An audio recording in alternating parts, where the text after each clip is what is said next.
You're listening to episode number 33 of the UpRev Ninja podcast with your host, Tom Hudson. Hello, everyone. Welcome to the UpRev Ninja podcast. If this is your first time listening, thanks for joining us. This show is produced each week with the single intent of discovering the tips, tricks, hacks, and lessons learned from our guests that has catapulted them into living the best version of themselves. Join your host, Tom Hudson, as he continues his search for the best methods to uprev his life. Now, let's dive into the show. Today's guest on the UpRev Ninja podcast is Bronwen Sciortino.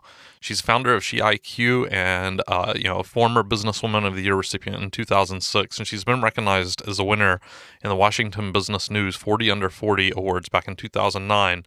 She's also the author of Keep It Super Simple, Tips from a Recovering Perfectionist, and was recently featured in the Book of Amazing People and Reboot Your Life, Phoenix Edition, which were produced by publishers in the UK. Hey, today on the UpRev Ninja podcast, I've got special guest Bronwen Sciortino. How you doing today, Bronwen?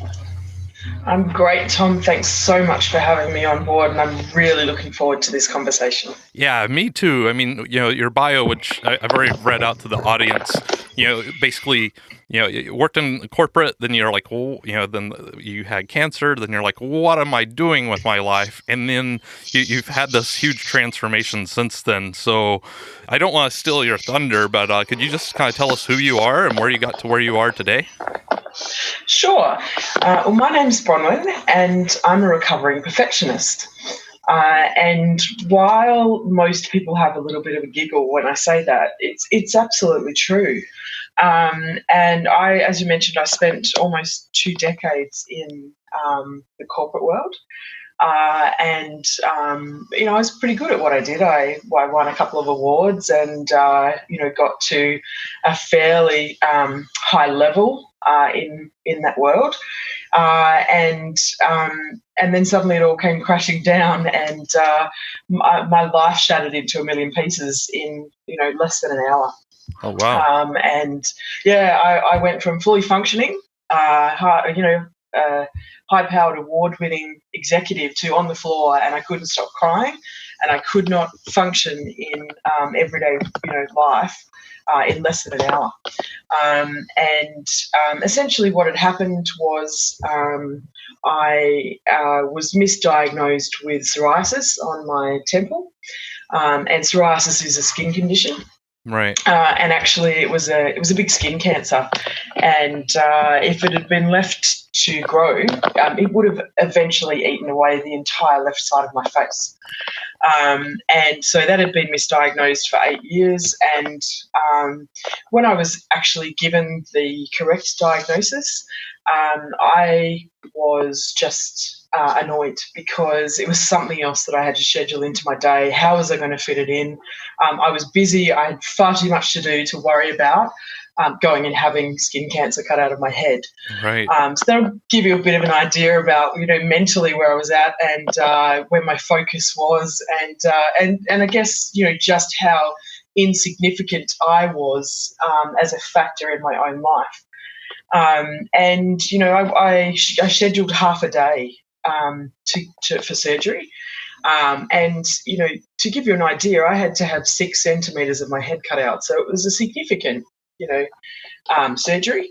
And I gave myself half a day. I went home that same afternoon, and I was back on my laptop working with a bandage stapled to my head, because that's the only way that you can keep a skin graft flat when, you've got a wound on your head. I've only seen stuff like this in the movie, by the way. Yeah. Well, I guess you could say you have. A real movie. I was gonna say you could have. Some people would call that work ethic, I suppose. But yeah. I think some people today would say, "Wow, that's dedicated." Yeah. But actually, in reality, it really does sound like something you'd see in a movie. It wasn't until I went back to the surgeon 4 days later and had all the bandages removed, and I actually saw the wound, for the first time, and it was like a quarter of my head was missing in the Wow. first glimpse of seeing that wound. And the shock that I got from seeing that actually just dropped. It basically shifted me to a completely different reality, and I basically lost. It triggered a complete breakdown, and I lost, the ability to cognitively think. It was like I was in another world. And so, if you relate that to a movie, it was like, stepping through a glass or something, and all of a sudden you're on the other side of the glass, and your life is, somewhere else, and you can't make sense of anything where you are, or process anything from an intelligence point of view, and everything you thought you knew is all of a sudden blank. And I just couldn't stop crying. And so that triggered, an experience for me where I spent 2 years working with incredible people. People who, so much love and kindness, but also so much wisdom and knowledge, and being able to teach me to tap into that in a way that taught me to learn from myself was just incredible. So, I have to ask a question here. Looking back at, when you were this high-powered executive working, insane hours, and, yeah, I'm going to work a half day, the day I've got this, major surgery happening. When you look back at that, what were you, why were you, was it, dedication, work ethic? Were you running from something? Is that just who you thought you had to be at that time in your life? Yeah, I think, I guess what I've learned through the process of putting my life back together and putting me back together in a way that works, for me, is a couple of things. And one of those is that, I was a perfectionist. Right. And so I was basically driving myself to maintain a perfection facade. And so for me, it was all about making sure that everyone else was okay, everybody else was looked after, everybody else's stuff got done, and as a result of that, there was no time left for me. And I worried constantly about, letting people down and not being good enough, and the things that I did not being good enough for everybody else, and to make sure that everybody else got their own stuff at the absolute highest level possible. And that came about from just the way that I had internalized the social conditioning that I received, through life. And we're all socially conditioned. We're all taught what's right and wrong and what's appropriate and what's not.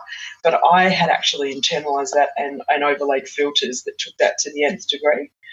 And I guess, I've been told a lot over the last couple of years that my greatest strength is my strength, but my greatest weakness is also my strength. Right.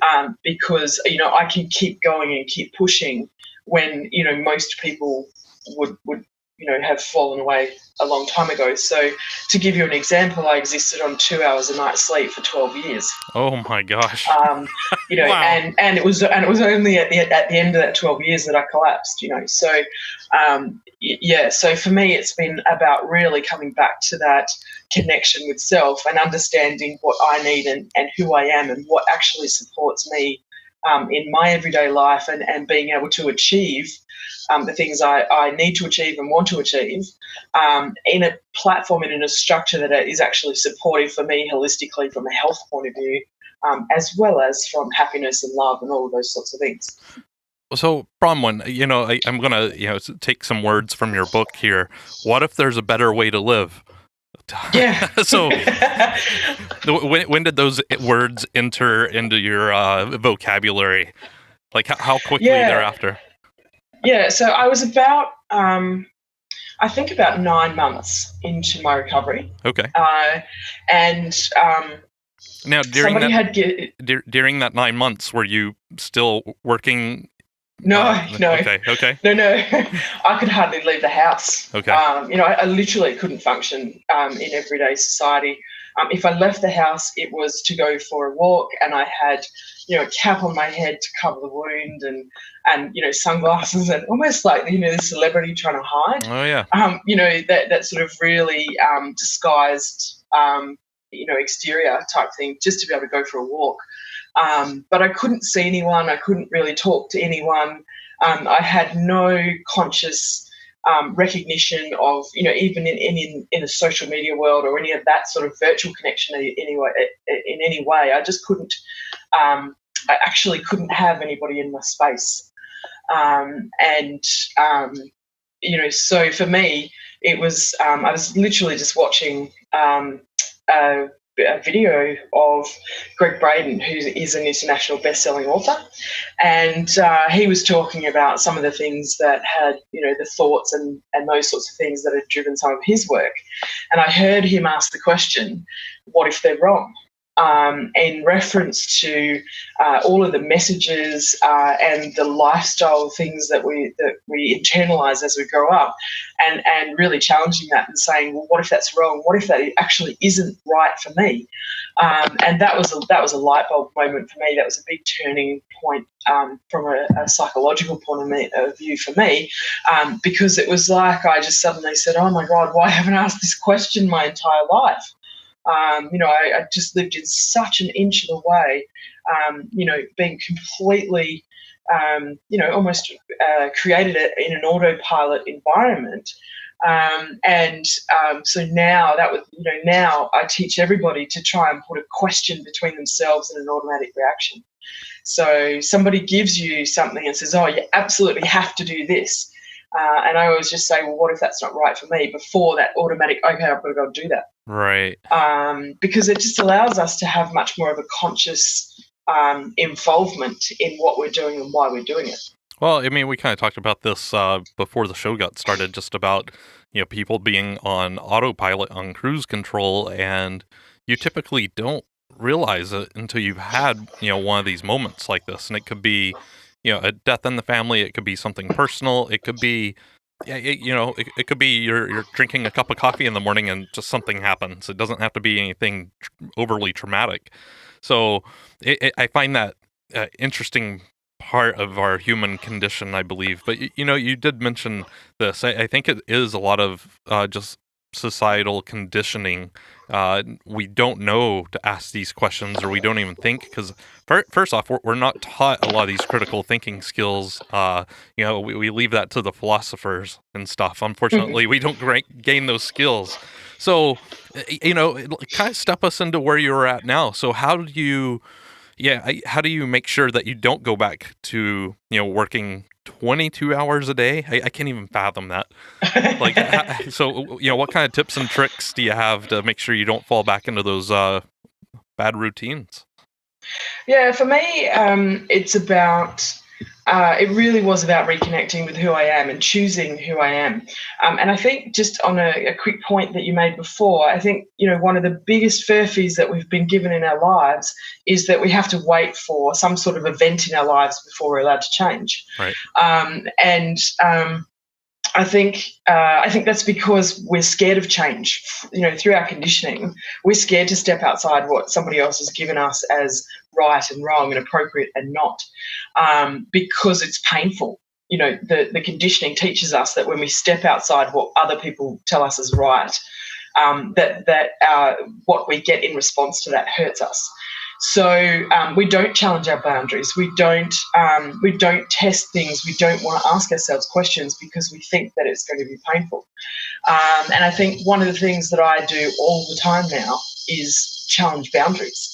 One of the things I've done to be able to do that easily is I've actually got rid of the word success and failure, because I think we are driven to succeed. We're on that drive, and we have to do that to be able to retire nicely. But we're driving ourselves to death. So by the time we get to retirement, we're too sick to enjoy it. Absolutely, yeah. So I think one of the best things I did was and as a perfectionist in particular, getting rid of the words success and failure makes life so much easier, because it's not about whether or not people think that you're maintaining a level that you're supposed to have, or any of those sorts of things. You can completely get rid of all of those thought processes, and instead, if you think about how we live, where or how we experience, for example, when we're on holidays, and we sleep well and we eat without any association of guilt around food, or we get outside and we enjoy things and we go and try new things, and we have a bit of an adventure. That is actually how we should live every day. So if we overlay those things into our everyday life, and we get rid of success and failure and instead use the words adventure and explore, then we can actually create an environment where we just say, okay, well, I want to try this. I want to see if this works for me.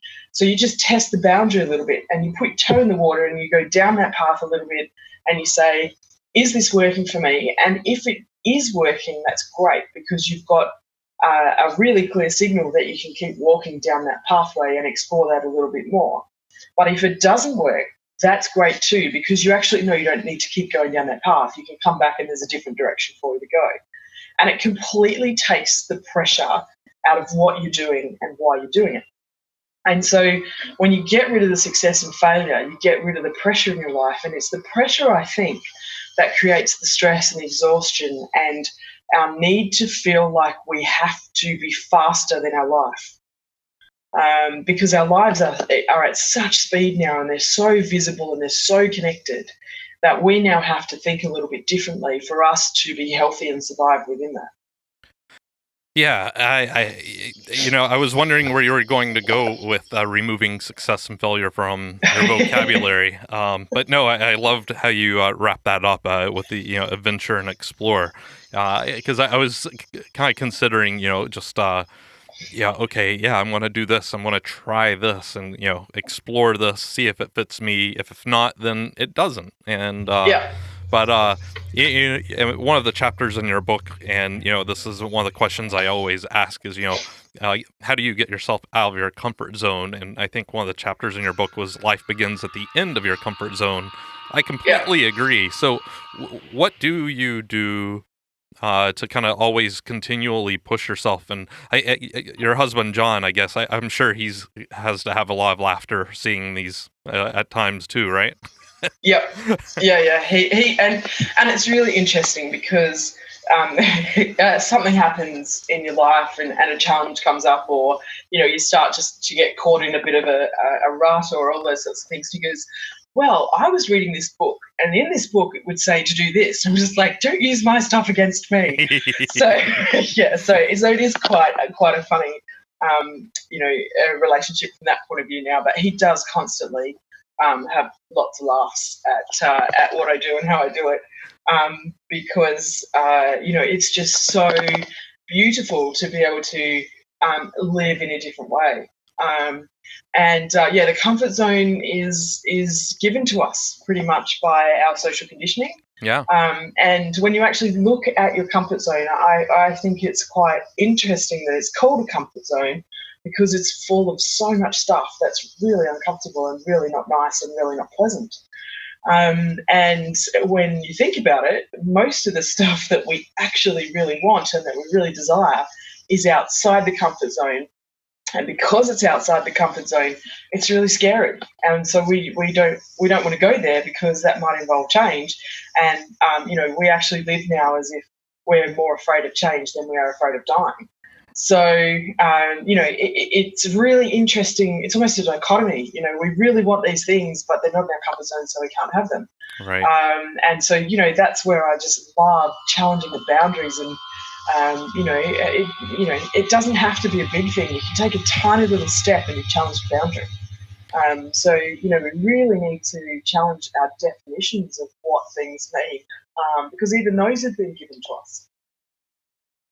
So, yeah. So what about ways that, do you do anything specifically to kind of, make sure that you're not falling back into that life of, contentment, maybe, I guess, that's an interesting one, because I am really content with my life now. Well, where I wasn't before. I'm sorry. Let me content. Let me use a different word. How do you make sure that you're not on cruise control? I guess. Well, I read voraciously, so I'm always looking for different things, different points of view, and I'm always asking myself questions around that. Well, what does that mean for me? What does that impact? How does that impact my life? And do I agree with that? I think I saw something the other day. Somebody sent me 5 leadership things that came from the Game of Thrones. And I'm sitting there just going, and all of them were all about power, corruption. You have to be corrupt. You've got to be this. You've got to basically be prepared to kill everybody off around you to take power and control. And I'm like, well, explain to me how this is good leadership development? Right. So I'm always challenging those sorts of things, and I don't just accept anything now as, the way that it's presented. I give everybody their point of view. Everybody's entitled to their opinion. Everybody's entitled, to form things in the way that they would like to. But something that I was taught through my recovery process by one of my very, very incredible mentors, Melanie Ryan from the Australian Still Point Institute, taught me to really connect with the I am of something and the I am not of something. So when I see things now, I'm always asking, am I that or am I not that? And that keeps me very connected with who I am and what I'm prepared to align myself with. And that alone enables me to keep moving forward on track and on my path. So it really is a matter of just getting really conscious with what you're doing and constantly asking yourself questions that helps you to learn from yourself, because I think as part of our conditioning, we are taught to look to everybody else for our answers. And the issue with that is that we're all such unique individuals that, you can ask 10 different people and you'll get 10 different answers. And I think what we do now is that we just keep asking people until we get 2 or 3 people that give us a similar answer, and then we take that as our thing that's right for us. Right. Confirmation bias. Yeah, exactly. Instead of just going, what's right for me, and asking me that question. Well, I don't even know if you have to ask questions anymore, because you just go on, Facebook, and someone else has already asked it and they got positive feedback, so that's good enough for me. Exactly. So yeah. Yep. So I think so, and you've kind of touched on some of this already, Bronwen, but what personal habits do you have that you feel fuels your continual growth? You've mentioned reading. Yeah. So I read a lot, but I also I meditate almost every day. I include things like yoga and getting outside, whether that's cycling or walking or swimming at the beach or any of those sorts of things, that continual connection with nature. And just movement in itself, really. So making sure that the blood's flowing and the energy's flowing, effectively through your body. The other thing I do is make sure that I'm surrounded by people who I really connect with on an intellectual level, but also spiritual level. So the people that I can really talk to, who will help me to give me points of view or ask questions, or even just talk about things that will help me to learn from myself. So they're the people who I look at and say they are really connected with their I am. They don't move from that, and you don't see them sort of fade in and out in different places. They know who they are, and what they do is so strongly aligned with who they are. And so I spend a lot of time and have my really deep and meaningful conversations are with those people, and because I learned so much about myself through that process. So it's like you've got a trusted board of advisors. Yeah. That's really nice. Yeah, and I think I don't know. I think that's missing more and more as time goes on, because of I'm going to blame everything on the internet, and I work in technology. But at one point, one of the things I emailed you was like, yeah, I want stories, on the show, and Yeah. because I think that's something that's kind of dying off, and a lot of it's we don't need stories anymore. I mean, growing up, our parents, grandparents, great grandparents, whatever, stories were a form of entertainment. People gathered Yeah. around the campfire and told stories. Now you Yeah. gather around another big piece of light called the TV, Yeah. and someone's Somebody putting. else tells you stories. Yeah, and how can I compete with hundreds of millions of dollars in graphics and explosions and everything else? It's really difficult. So, I think that trusted, group of advisors, your friends, your mastermind group, whatever you would call it, I think that's pivotal, and a lot of people don't have that these days. So I think that's a great habit and a great support network that you have. So Bronwen, what about where you're at today? What is it in your life that you're currently focused on trying to overcome and improve in? I guess, for me, every day in some form is about challenging boundaries. So, where before that seemed like it was, such a big thing, and in most cases I would, shove that to the very dark, deep recesses of my mind because it was so scary. I guess what I understand now is that change is really, really easy. And all you need to know is just how to ask yourself some questions, and that will actually help you to just take those little steps, because we get stuck in overwhelm so easily. We say, I want to do this, but it seems like it's such a big thing, and so it sits in overwhelm, and so we shy away from it. But change really is as easy as just breaking that down and saying, well, if I want that and I want to get to that and I want to do that, what's three things that I can do to be able to do that? And so the first of those things, what's three things I can do to be able to do that? So, and then you just focus on the first of those. And it's a tiny, tiny little step that you have to take. And you can easily do it without creating too many ripples around us, because often it's the ripples that give us the backlash, and then that puts us back in our box. So you do little things that will help you move towards the big thing that you want, but it seems much easier, and everyone else around you accepts it so much, more gracefully, I guess.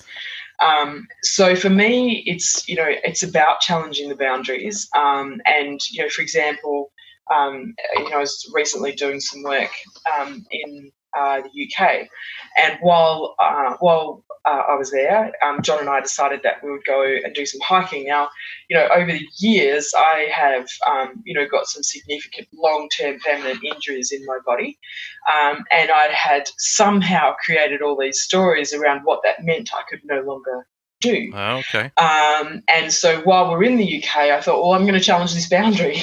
So we went and did some hiking through some, pretty interesting terrain in Wales and the Lakes District in England. And at one point, I've got ankle, knee, sciatic, back injury.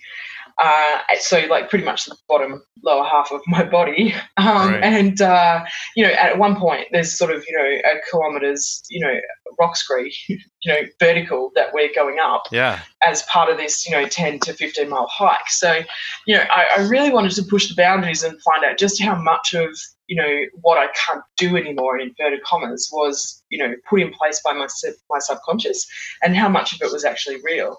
And as it turns out, about 5% of it was actually real. And the rest of it was just stories that I told myself or created, that were being held within my system as, you can't do this anymore because you have these injuries. So, I love testing those boundaries and seeing what's real and what's actually just been put in place, to keep me in my box. So, I try and do different things around that constantly. But also, for me, a big thing for me was actually stepping out into the public spotlight, I guess. Okay. And my business now is sort of on a global scale in terms of working around the world and presenting, and my book goes out there on a global scale, and podcasts like this and all those sorts of things. And they're things that I would never have done before, because they're things that people could have pointed at to say that I wasn't perfect. So, I love challenging those sorts of boundaries and saying, here I am. I'm very open for people to see. And as you know from my book, it is my story, and it's my story on a page, and that now is global. So, I do those sorts of things to make sure that I keep opening up my life, my vision, and the things that you start realizing through that process, and the things that you learn about yourself are so beautiful, and they can take you so much further, and give you so much more clarity in your life. You've just got to be prepared to accept that you're a unique individual, and that that's exactly as it's supposed to be. Yeah, so a couple of things there. I mentioned philosophers earlier. I think it was Lao Tzu that stated, the fortune cookie, a journey of 1,000 miles begins with a single step. Yeah. So you experienced that on multiple levels. The hike that you did, was it 10 to 15 miles, and you had these self-defeating stories, and that created these limiting beliefs in your own mind, and you made these things up based on whatever.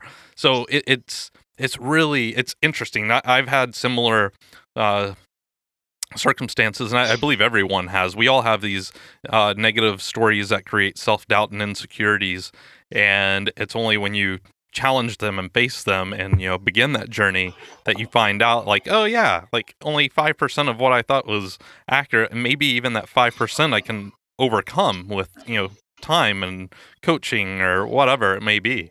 So Yeah. I applaud you. I mean, it does take a lot of courage to go through to do this. It takes vulnerability, especially with your partner and other people in your life. So I think that's definitely a good milestone, and a good positive step forward. No pun intended there. Yeah, but I also think that the words courage and discipline are used a lot. Yeah. And I don't think, with the way that I view things now, and just with the way that I live now, I don't feel like courage and discipline are needed very often. Okay. Because these things change really is so easy. But we just need to understand how. And I always like to say to people, we've been trained to live our lives the way that we live them. And so if you can be trained to live this way, we can train ourselves to live another way. And so, everybody says, oh my God, you're so strong and courageous. And it's just like, no, I've just learned to live a different way. And that's very normal for me now. And so, I don't see any of this as courageous or those sorts of things. It's just normal for me now. And it's really easy, and it's really fun. Wow. And I think easy and fun are things that are really missing from our lives. And they're things that are just so good to have in our lives. So, yeah, for me, it's more about, I really live every day and dedicate every day to showing people there is a different way to live, and it's easy. And it's as easy as just learning to ask yourself some questions. So, Bronwen, I think this is a fantastic segue. Just kind of getting to the last final questions here. Let's say I'm new. I'm trying to figure out. I'm stuck, and I'm out here, and I listen to this podcast, and I hear you say that it's easy, and you just have to ask a couple of these questions. What it's easy for people that have done some of this work before, and they've seen what it looks like on the other side. But there's a lot of people that they don't have that experience, or they are where you were when you were on your office floor, right? What kind of advice, or maybe not advice, but wisdom or encouragement, what would you tell that person that's listening right now?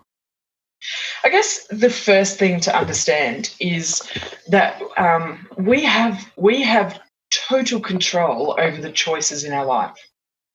And sometimes it feels like, or it can feel like, we have no choice. And if you think about how often you say, oh, I have no choice in this, I have to do this. we have a complete choice. And one of the biggest choices that we are blind to is when we live the way we live, we have made a choice to do that. So when you look at it from that point of view and you say, if I have a choice, if I actually have a choice and I accept that I have a choice, why am I choosing to live this way? And often when we're honest with ourselves, we say, because it's too hard for me to do it otherwise. And so that's where that question comes in. What if they're wrong? What if that's wrong? What if actually it's easy for me to do this? If it was easy for me to do this, how would it be easy for me to do this? So it's just about asking those little questions. And when you start asking the questions, you'll start seeing things differently. And it's when you see things differently that you can actually start to see the possibility of doing things differently and see that there are different choices out there. So that's, I guess, the first thing, is to understand, just to lift that veil that's in front of ourselves around what we can and can't do and why we can and can't do them. And I would say, sorry, go. No, I was just going to say there's, I'm a fan of rock and roll, and I don't know if you're familiar with the song Free Will by Rush, but there's a lyric in there that says, if you choose not to decide, you still have made a choice. Correct. So, that's exactly right. Yeah, a lot of people don't understand that. They're like, "Oh, I'm just gonna, procrastinate." It's the other big capital P, not perfection, but procrastination. Procrastination. Yeah. So they're like, "I'll just wait to make that choice later." Well, by doing that, you just made a choice. So yeah. So if you choose to do nothing, then you are choosing to live the way you are living now. That's what it comes down to. So I guess that's the first thing. And then I think the second thing is, I would say, stop following people. We're sort of living in such a fast life now. And there's so much pressure on us because our lives are so visual. I know we were talking before about, social media and that technology and all of that sort of stuff. And it makes our lives so visible. But there's a falsity to the visibility, because all of us only bring our A game to what we show other people. And what happens then is that as an individual, we then compare our life with all its ups and downs and its challenges and its twists and turns, and we compare that to somebody else's A game. Right. And we naturally find ourselves lacking. Because how come this person, all they've got is, the new girlfriend, the new car, the fantastic holiday, the promotion, all of that sort of stuff. And here's me, and I've got, the bills that I have to pay, and I've got the injury that I've just had at the gym, and I've just had the argument with my boss at work, and and I'm under pressure and I'm under stress and I'm exhausted and I'm all these things, and these people over here have got all these amazing things happening. What's wrong with me? And so the first thing is to understand that everybody has those things in their life. You're just only seeing the A game. Right. So, straight away, stop the comparison game. We're taught so early on to compare ourselves with everybody else and to place a judgment on that. So, I think one of the best things you can do is I think live and let live is something that I love, that statement. You live your life, work out what it is that you need and make the decisions for you, and let everybody else live their life, make the decisions that are right for them. And then all you need to do when you're looking outside yourself is literally select the I am and the I am not. And then you bring those things that you want as an I am into your life and let everybody else have what they've got and the way that they're doing it. And just say, perhaps it's not what I would do, or I am not, but there's no judgment around it. Because when you allow people to just do what they're doing, and you just make sure that you're aligned with what you're doing, again, it drops the pressure out of your life. And I think we're so driven by the pressure and the stress and the exhaustion, and we somehow have got ourselves to a point where we believe that we have to have those things to be successful. That becomes the center of our life. And all those things are doing is actually killing us slowly from the inside out. So, I think when we bring it back to the choices, You choose. Do I want to have those things as the center of my life, or do I want to have the things that are really going to be fun and easy and that are going to make my life enjoyable? Because otherwise we're going to get stuck worrying about the things that we did yesterday and worrying about the things that are coming up tomorrow, instead of actually being present right now and saying, right here and right now, I'm okay and I have everything I need. And sure, I'm going there and I want to achieve that, but here's my pathway and here's my little steps to get there. So that's all okay. Yeah. So, one of the things I heard in there was, when you start comparing yourselves to others, I think there's another component to that, and that's just gratitude. You Yeah. can't, compare yourself to others as much as you want, but take stock of what you have and Yeah. be thankful for that. That could be, your partner, your kids, your dog, your house, that you got a warm meal today or a shower. Like, Yeah. it can be anything. I think that's Yeah. a good component.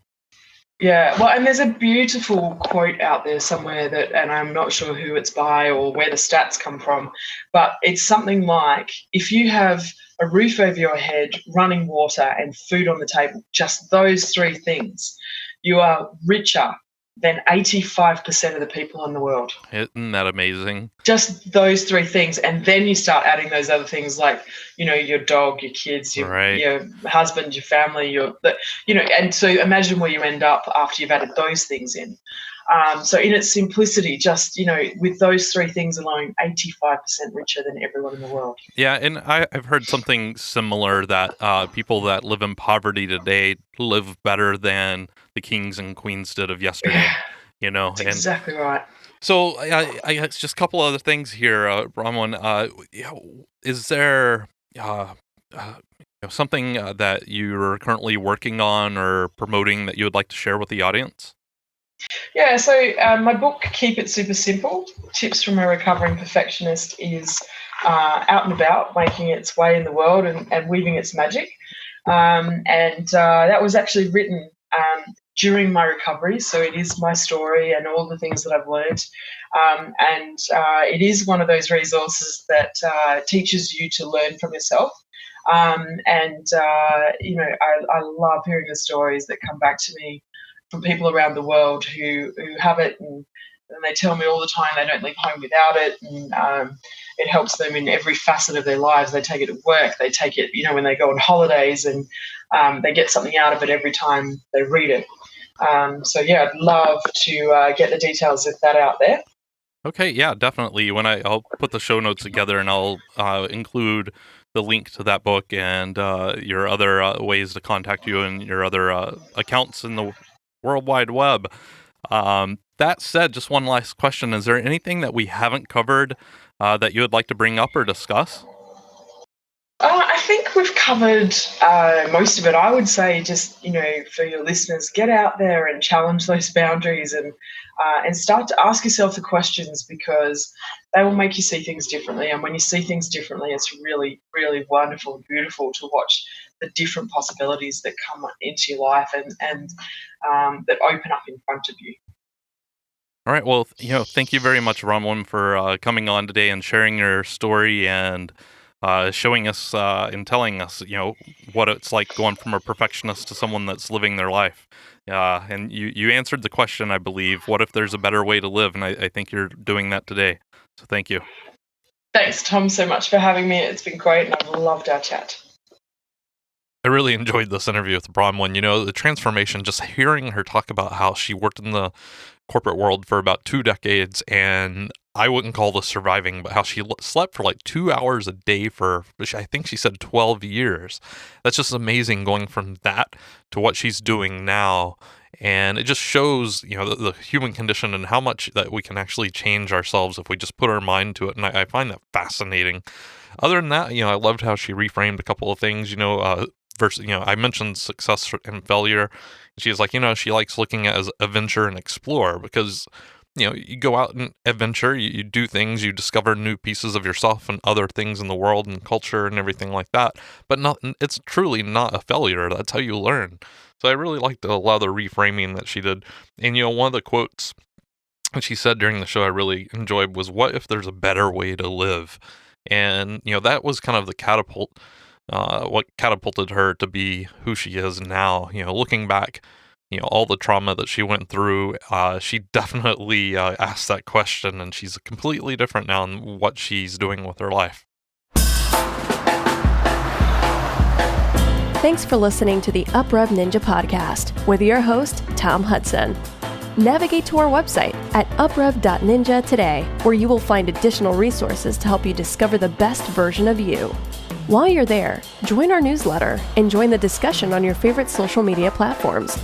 We've got some awesome guests lined up to share with us how they are becoming the best versions of themselves. Again, thank you for listening. Now it's time to go out and uprev your life.